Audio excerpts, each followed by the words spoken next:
যখন উনি আরামবাগে প্রধানমন্ত্রী মিটিং করতে আসছে রাজভবনে গিয়েছিল, তাকে হয়ে গেল যখন বিরোধীরা বলল প্রার্থী দিয়েছে, এই জগদীপ সরকারকে তৃণমূলের লোকেরা ভোট দিল।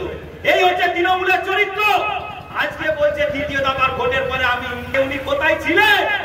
আগে কোথায় ছিলেন? বলছিলেন তো কংগ্রেস 40টার বেশি আসন পাবে না, হঠাৎ কেন এত ইন্ডিয়া প্রীতি?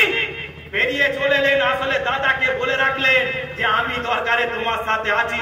বিজেপির বিরোধিতা তৃণমূল করছে না, সারা দেশ জুড়ে বিজেপিকে হারাতে হবে। পশ্চিমবঙ্গে বিজেপি হারলে হবে না।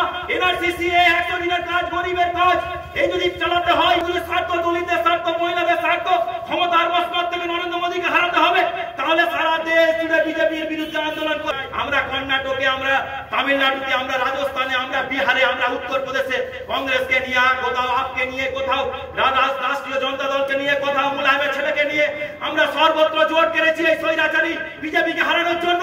কিন্তু মমতা ব্যানার্জি কোথায় যাচ্ছে না, যাচ্ছে না। কারণ জানে, যদি আপনাদের মনে থাকবে এর আগের ভোটে, মনে নেই আপনাদের গোয়ায় প্রার্থী দিয়ে দিল, মেঘালয়ে প্রার্থী দিয়ে দিল, আপনাদের মনে নেই? আজকে কি কোন রাজ্যে প্রার্থী দিয়েছে? আজকে কি যাচ্ছে বিজেপির বিরুদ্ধে?